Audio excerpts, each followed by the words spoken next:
Psaume 32, verset 10. Beaucoup de douleurs sont la part du méchant, mais celui qui se confie en l'Éternel est environné de sa grâce. Wana lusego mena sepela kina version Semer n'a pas expliqué bien. Semer a l'oubi. Ils sont nombreux les tourments qui attendent le méchant. Mais les hommes qui ont mis leur confiance à l'Éternel sont comblés par son amour. Bien aimé, Bible l'oubi que douleur, souffrance, ezali par oyo bato mabe bazo mérité kozwa. Eza pona bisoté, eza pona bana nzambe te. Pourquoi? Parce que dans Genèse chapitre 1, verset 26, verset 28, tant nzambe akeli mokili, tant nzambe a eu pensé ya créer l'homme. Bien aimé, Dieu n'a pas créé l'homme pour que l'homme souffre. Dieu n'a pas créé moto pour la moto à souffrir. Puis Dieu dit, faisons l'homme à notre image, selon notre ressemblance, et qu'il domine sur les poissons de la mer, sur les oiseaux du ciel, sur le bétail, sur toute la terre, et sur tous les reptiles qui rampent sur la terre. Donc, objectif principal, Oyo Nzambe a créé qui moto. A créé qui moto pour la moto à dominer, pour la moto à régner. Mais il arrive que l'homme ne domine pas. L'homme ne règne pas, l'homme souffre, l'homme est malheureux. Pourquoi? Parce que hier nous avons parlé longtemps sur 2 Rois chapitre 3. Papa Oyo, Alinga Komana, a joué victoire. Liboso Benemi, qu'est-ce qu'il va faire? Il va sacrifier son enfant, son fils aîné. Bien aimé, ba douleur, ba souffrance, mingi bozo mona batu, même ba maladie, ba condition moko, ba beau vivre, cela ne vient pas de Dieu. La Bible dit, et ça n'a une race moko quelconque par rapport à ma mission, par rapport à l'appel, nzamba kole kisayo na souffrance. La Bible dit dans Jacques, l'épreuve de notre foi produit, même dans Corinthiens, même dans Romains, un point de gloire. Ba oyo wana tozo mona David ndenga zo kima Saoul na zamba azo nyokwama azo souffrir par rapport souffrance eza lié na appel eza école eza formation et ce qui nzamba lekisio na souffrance bien aimé il y a toujours une récompense, il y a toujours une couronne oyo ezo zela yo o nzamba zo pesa yo par rapport à Passi. Voilà. Alors maintenant, beaucoup de gens qui souffrent, qui sont malheureux, bien aimé, cela ne vient pas de Dieu. Pour te nzamba créer qui mouto dominer, mouto dondoa, mouto régner. Mais il arrive que l'homme souffre. Il souffre, ce n'est pas que Dieu l'a abandonné, non. C'est parce que moto, semblable na yo, semblable nanga. Nako luka biluka luka. Arrive que a détruire vie à baninga pour ya bonga, a détruire destiné à mutu pour ya bonga. Alors maintenant la Bible nous dit que beaucoup de douleurs, beaucoup de souffrances, elles sont destinées à des méchants. Comment ça fait que les méchants s'en sortent? Il y a un monde de langage bisoto lobaka. Ndeni bango ba osambela te, ba obanga nzambe te, bana ba vie bien, bisoto obanga nzambe to souffrir. Oui. Parce que le méchant a triqué vie, a changé vie.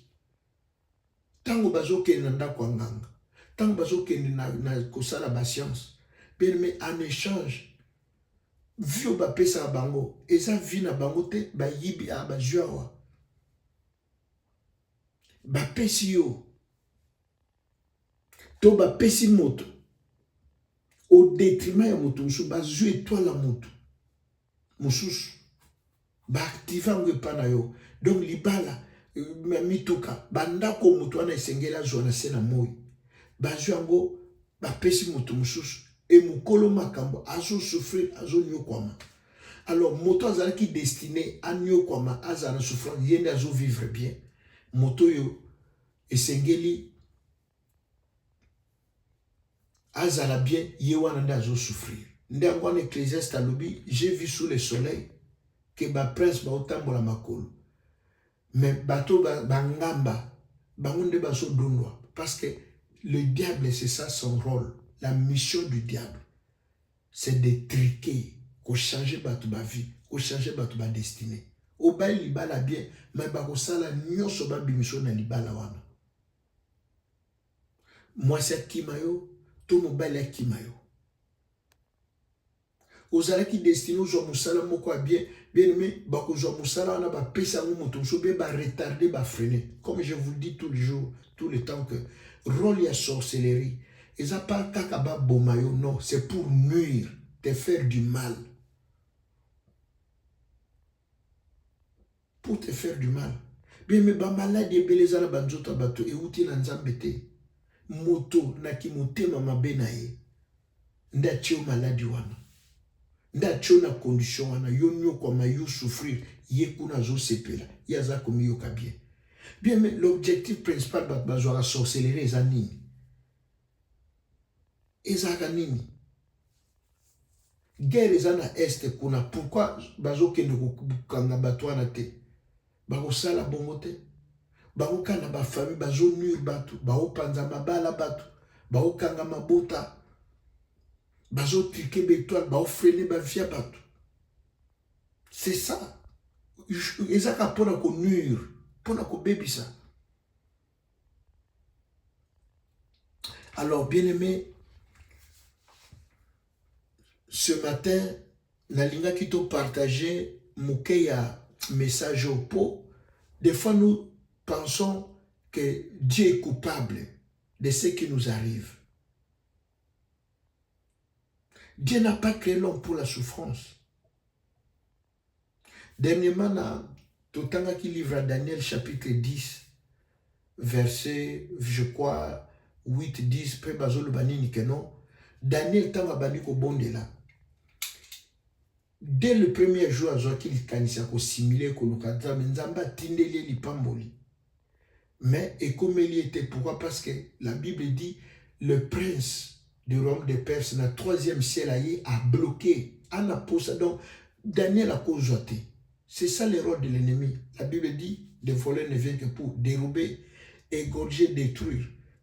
Donc, il y a un problème que Daniel a joué le kouanate. Et c'est là que Dieu va précipiter Michael. Mais Michael arrive dans le moment parce que Daniel est resté dans le jeûne et prière. Je vous ai dit qu'il n'était pas destiné à prier 21 jours. Au côté 3 jours, Nzamba lobito yoki mungo nzambe totiki. Au côté 1 jour, yoki mungo. C'est bien déjà, il faut ça lango. Mais Daniel a côté pendant 21 jours. Daniel a côté peut-être pendant 3 jours, pendant 4 jours. Et l'autre memie, tu as 21 jours parce qu'il y a no yazozela. Ajouté. Bénédiction les a bloqués. Daniel a lâché, Daniel a tiquité. Ndenge biso tozala ko bonde le bonde non mone loko te olongwe na yo. Obi otiki na yo. Obi okotinu na distraction.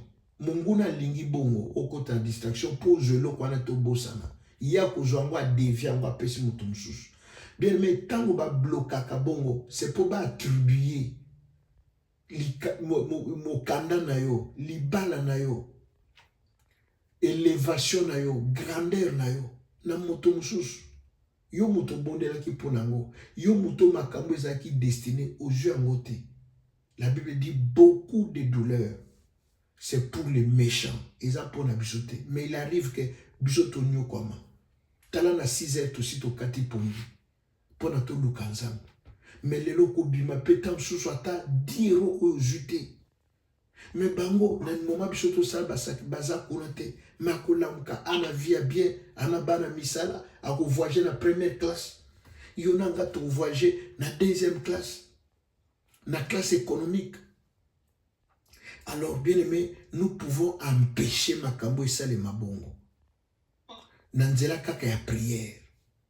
Yamana ta autobandi na lobiso basel la étoile, basel la chance. Il faut se révolter.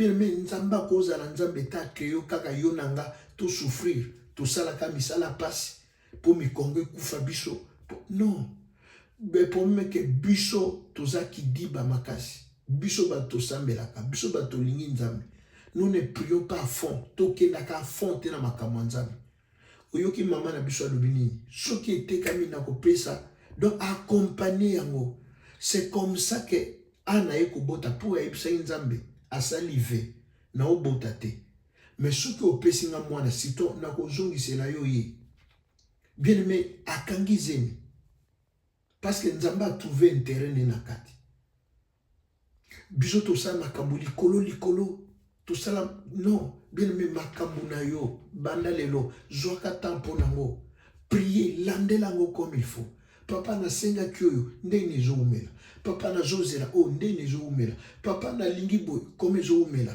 bien aimé landela yango convenablement po pasi eza mpo na biso te douleur eza mpo na biso te kufa eza mpo na biso te na 40 ans osali AVC est-ce que nzambe alobaki okufa na 40 ans ou bien normalement vie fo esuka wana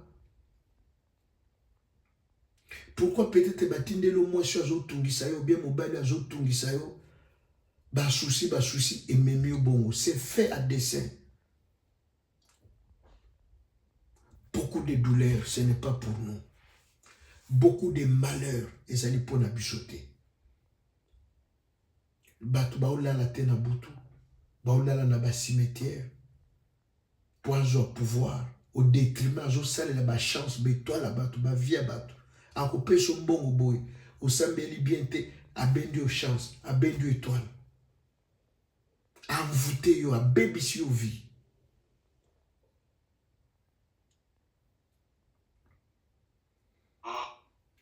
Bien aimé, beaucoup de douleurs ezali pour na bisoté ezali pour na ba méchant. Dieu ne nous a pas créé pour souffrir. Bien aimé, ça va slogan te. Dieu n'est pas un homme pour mentir, ni un fils de l'homme pour se repentir. Nzamba ko gagner ni soki azokosa yo azokosanga. Il gagne quoi? Ako gagner ni. Dieu ne nous a pas destinés. Ce sont des gens qui ont triqué ma vie à battre. Ce sont des gens qui ont baby sa vie à battre. Asale l'étoile, asale la chance.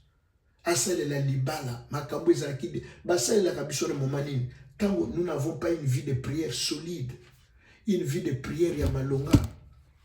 Yango na yo ke la bande konanga mawa. Osambeli nzambo bali tango bali. O lembisi via prière. Bien aimé après kobala il faut ma bota non. Après ma botana, bana il faut bakola. Bien, mais pourquoi quand celui qui il faut qu'à tout cas ta prière? Naïb Sabino joue na kuma na poto, moninga nanga, ou ayaki kozonga na aéroport, na zena Italie na Milan.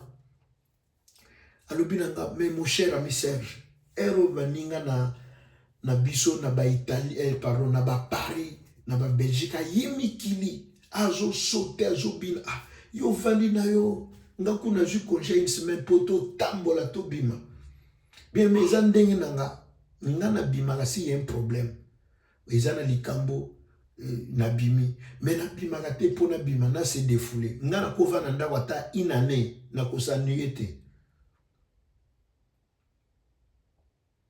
Na ko s'ennuyer. Na ye na vandi na komisi nzambe toye to sambela ki to vandi na lali après na sukoli balambe biso tole. Yazana pour ça to bima ambiance tout na chena mais nzamba sia même biso na poto kombo na iso kumama soki siko kanga na poto na yeboy na bandi tango e poto na makambo mikande zo zero makambo biso kuta à l'époque makambo peda mikana to bano tenir compte te ezaya ki moi pas si tendenge comme lelo na ibseka bon le bin nzamba comme aselinga ngolo na comme na poto kombo ne kumama si on a bandi ko sauter ko beta ba chite bon jour nzamba opesa nga avion na ko sa de don na banda ulala na seli susute na banda opesa batu mbote na maboko li sute don na okoma ndenge non na saka mutu na tikali mutu o nzamba sali kombo nzambe kumama. Bien aimé, voilà pourquoi na tonga lelo toujours que ndiko bondela Dieu ne nous a pas créés pour la douleur. Dieu ne nous a pas créés pour la souffrance. Dieu nous a créés pour des choses